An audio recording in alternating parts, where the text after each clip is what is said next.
When you look at a script, whether you plan to produce or direct it, how are you analyzing it to see if this is a project you want to be a part of? Well, with Carol of the Bells, most of the, I mean, I've developed a lot of the scripts that we'd end up making. Because I had development deals with several studios, but they never got made. That's why I went independent with them, putting them together. And some of them have certain elements attached to it, and maybe some cash or whatever.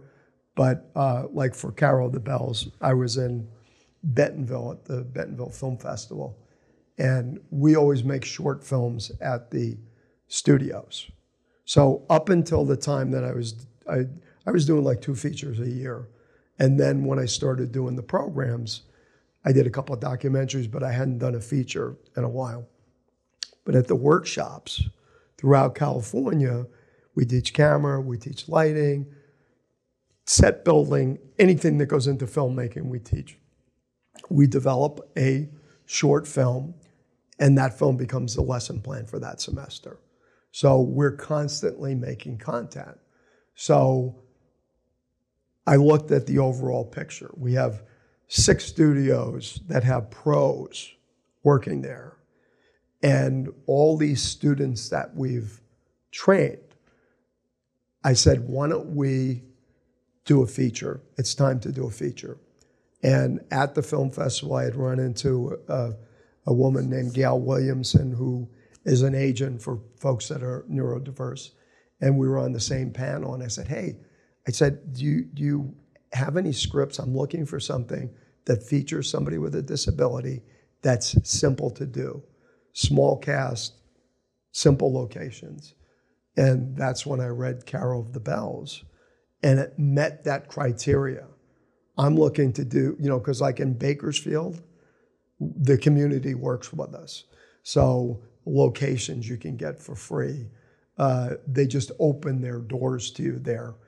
So you're getting really good production value. We made a great deal with the hotels, and the way we did it was each facility, like Bakersfield is mine, I own, and the other ones are like franchises. So they sent 2 pros down and 2 students, and then we used all our students that were ready to work to make this. And so the criteria for that was limited locations, getting as much production value as you can with no money. And again, it's borrowing, stealing, whatever, but it's going in and, going into someone's house and saying, hey, we'd love to shoot here. We don't have any money. Would you let us use your house? And finding some beautiful locations and people working with you. So it's a good way to learn filmmaking, to do without when you produce something. Because then later when you have money, it's like, oh. I remember the first time I directed a union shoot. It was Honey, I Shrunk the Kids. And all of a sudden I had a staff of like 75 people in a production meeting, and we're talking about, okay, we'll do this and we'll do that. And it was when I just joined the DGA. I had to, because I was directing an episode. John Landis was producing the show at the time. He was a friend of mine. And so we're at the meeting, and we're talking about, there was a scene where they were putting a dog on trial. And I said, okay. I said, what would be really cool is when that dog is sworn in, if he had a jury of his peers and have all dogs. And they said, we love that. Okay, great, like that. So we got all dogs, and it was a really cute scene. And then they were talking about, they'd like to get someone the special outfit for it. And I was like, well, I said, there's a mall right over by my hotel. I can go and get that, after. And they said, you don't need to do that. You don't need to do anything. We have people that do all that. Because you can't, on a set, you can't touch anything when it's a union shoot. If you're the lighting people, touch the lighting, grip, touch grip, and I'm used to really being involved. And if we needed to move a light, you move a light, So it was a little tough getting used to having that many people working with you. But I did get my jury of the peers, and it was really very cute. When you looked at scripts previously to Carol of the Bells, what were you looking for? I mean, is it something that a lot of them we grabs you? created. We developed ourselves, so we were just looking for good stories. You like wrote Mel, them? if not, I was involved with the creation, like the movie Mel, Navajo Blues, Detour. These are all scripts that Da Vinci's War. These are all scripts that we developed in house. So you just look for a really good story. And I have a couple of scripts I want to eventually do, but I'm a little busy right now, so I spend all my time at doing camps and traveling around. But I want to do one more, and I don't know what that's going to be yet. So, knowing that you were a teacher, I don't know if you had your teaching credential or yes. Okay. When do you think an artist should leave their day job? Suppose an artist has something to fall back on. When do they leave their debt? When they can afford to, when they can afford to do it, I guess. I don't know. I never really had a day job. I don't think I ever had the tire shop, if you consider that. Where was this? In Travolta Tire Exchange in New Jersey. Oh, that was your dad's shop? I was changing tires up until I had a record on the charts.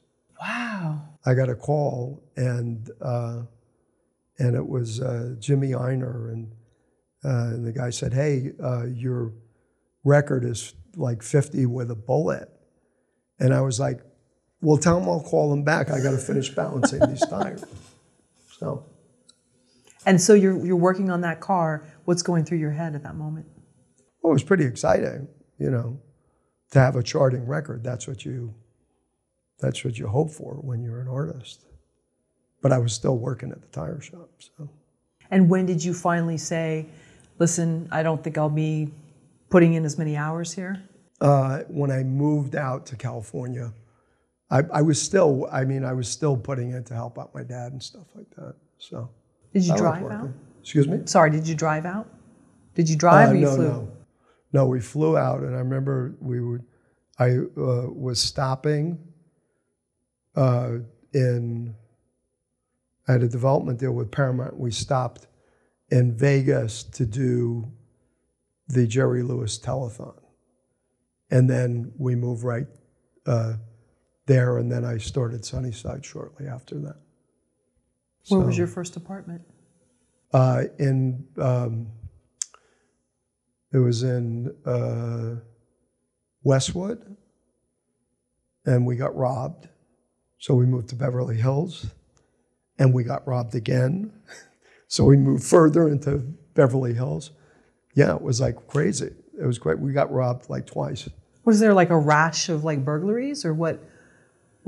In Westwood? No, just one they broke through the window. The other, oh my God, my father-in-law, who was a comedian, Dick Shawn, and he was in movies like The Producers and It's a Mad, Mad World, and he used to get us gifts. And it was just when those duffel bags came, they were becoming popular. And on this trip, he gave us 3 huge duffel bags that were stuffed with Chinese newspaper. And he says, he goes, "These are unbelievable." He goes, "You do a lot of traveling, you're gonna need this." He goes, "You would be surprised what you can get in these bags." So the next day, Wendy and I had just gotten married, and I think it was at the racetrack or something. I got a call, and they said, "Mr. Travolta, your wife just called. Your house was robbed." And I'm going, "Oh man!" So this is Beverly Hills now. They literally took the front door in midday off the hinges, and we still have golden retrievers. We had a golden retriever that was sitting in the middle of the living room with Chinese newspapers all around him. They used the duffel bags to rob us. So when he said, "You'd be surprised what you can get in these bags," they took everything, but if they had gone another room over, my wife's diamond ring was in there, and cash and a camera and all that. But the golden retriever was just pointing out the most expensive things, and then we moved further into Beverly Hills. So. But they left the dog alone. The dog was just sitting there. He was, like I said, he was probably pointed to things. No, that over there. So. Did you want to go back to New Jersey when that happened? No, I was okay. Okay. I was okay.